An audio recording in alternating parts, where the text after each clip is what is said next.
everybody, and welcome to today's video. We are here to talk about Advance Wars today, in particular Advance Wars 1+2 Reboot Camp. This is the Nintendo Switch remake of the original Advance Wars and its sequel. And for those who aren't too familiar with the history, Advance Wars was the first game in the series that was released in English. There were titles in the Advance Wars series that came out beforehand in Japan only, but for the GBA, Nintendo decided to take a bit of a risk and release this turn-based tactics strategy game. It proved to be popular enough that the sequel and all the other later Advance Wars games also got a release in English. And while this series certainly hasn't taken off in the same way that Fire Emblem has, we don't see that many new Advance Wars games, for example. This series does have its big-time fans, and this remake will go down pretty well with them, I would imagine. It has been quite a while since we've had a new Advance Wars game, or an Advance Wars game at all, so I imagine that this is in part Nintendo's way of testing the waters to see if there is appetite for a new title as well.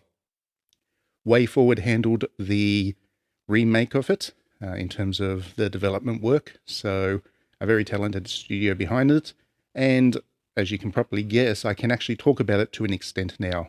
Preview embargo has lifted. I've been able to play through the first 10 or so chapters of the first game in the collection, and then also some of the multiplayer or battle room games as such.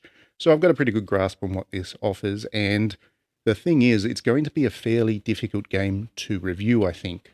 The thing is, this is quite a light touch remake as far as remakes go. So the game is basically the same as the original under the hood. It looks a little bit different, and we will talk about that in this video. But in terms of how it plays, as far as I can remember, the AI is much the same.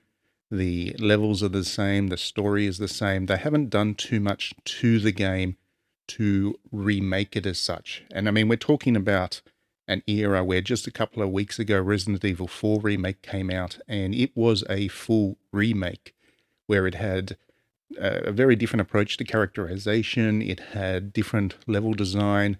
Yes, it had the visual upgrade. It also played significantly different, so it was quite modern.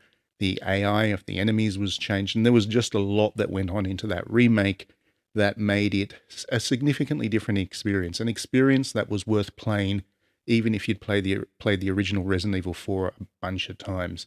The same goes for the Final Fantasy VII Remake, because remember, we've got more of that coming, but the first chapter of that was really different, entirely different. In fact, it was almost a response to the original Resident Evil, the original Final Fantasy VII, because it deliberately challenged a lot of what we remember about the story of that game, and it really looked at the way that the original game handled fate and topics like that, and subverted them in a lot of ways. So it was a very original production as a result. Even if you had played the original Final Fantasy VII a bunch of times, you would go into this one and be consistently surprised and hopefully delighted. I thought it was an excellent game, and hopefully delighted by it. So we live in an era where those remakes are kind of additive to the original, and I think that is a better approach to a remake, because when you think about it, a very straight remake that doesn't do anything to the experience is really just suggesting that that original doesn't really have any reason to exist anymore, that this new one is designed to replace it, not add to it, but replace it. And I think that's what this game, this remake, this Advance Wars 1 and 2 Reboot Camp is trying to do.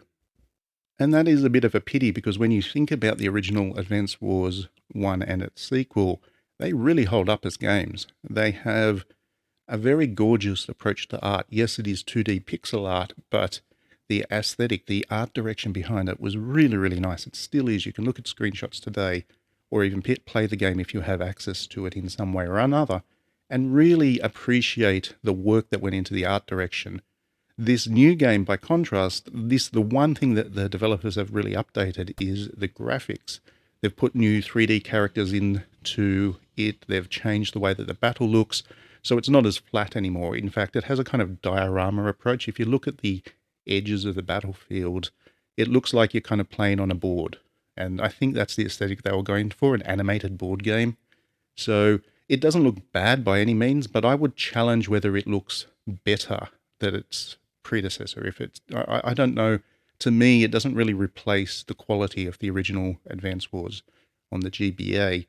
In fact, as a fan of pixel art, I don't know if I had the option of swapping between the two sets of graphics. If the game did that, then I would be sorely tempted to swap back to the GBA graphics, especially if they found some way to up-res them so they look nice on the screen, and a little bit like they did with the GBA and Game Boy classic titles that they've released on the online service. If they found some way to do that with these games, then I would be very tempted to switch back to that over this new art direction. It's not bad, don't get me wrong. I don't think it is a bad art direction by any means. It just looks a little bit too... how can I say this in a way that doesn't sound like I'm criticizing it? It just has less of a soul to it than I think the original GBA sprite-based art did. That's just me personally. Maybe other people do prefer this art style. And I'm certainly not suggesting that it looks bad again. I think that it's fine. I just don't know if it is, as the one big thing that WayForward has brought to this game, this collection, I don't know if it really adds that much to the experience.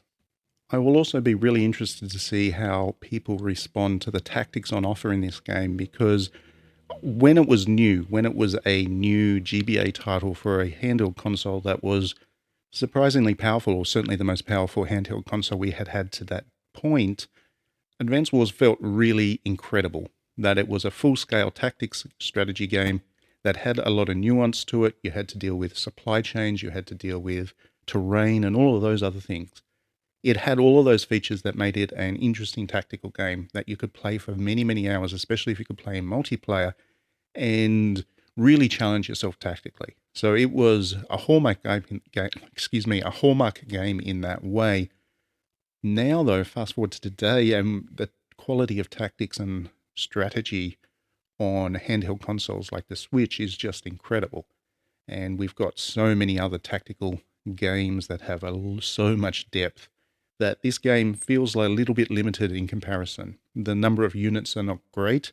It's really well balanced, so in a way, I kind of approve of the idea of not adding more units to the game as part of the remake, because it is so well balanced and intricate, and the play between the various units is really impressive.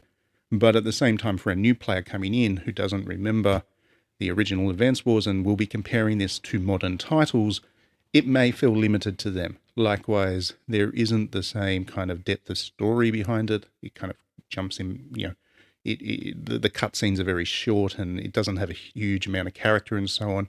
And I'm specifically thinking about titles like Midnight Suns and XCOM and all of those games where the tactics RPG has become really deep, really, really deep. And Advance Wars may seem as a bit of a relic in comparison. And it may have been better for Nintendo if they really are testing the waters to make a new game, whether there is still interest in the Advance Wars series. I mean, if Nintendo was really doing that with this, then it may have been better to build some kind of small-scale modern game to address the modern audience directly. So, who knows?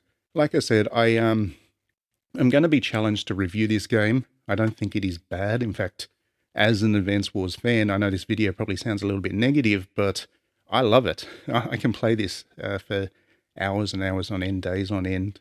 And the fact it has online features, which I haven't been able to test for the preview, but the fact it has online features could be a massive deal, because multiplayer is everything for tactics RPG or tactics strategy games, and Advance Wars will really benefit from having that online connectivity. But like I said, it is a difficult one. It is going to be a difficult one to review. Anyway, let me know your own thoughts on the footage and whether you're interested in this game. If you're a fan of Advance Wars, then sound out. Will you be grabbing this on day one? Are your concerns similar to mine, or do you think it's just going to sell itself on its pure quality? If you've enjoyed this video, please do back us on Patreon. You can do so for $1 a month, and in doing so, you directly support us to make more of these videos and do everything else we do on digitally-downloaded.net. And if you did enjoy this and you want to make sure that you don't miss any of our videos, also don't forget to subscribe, because then you will get a notification every time we publish a new video. All right, thanks everybody. Have a good one, and we'll see you at the next video.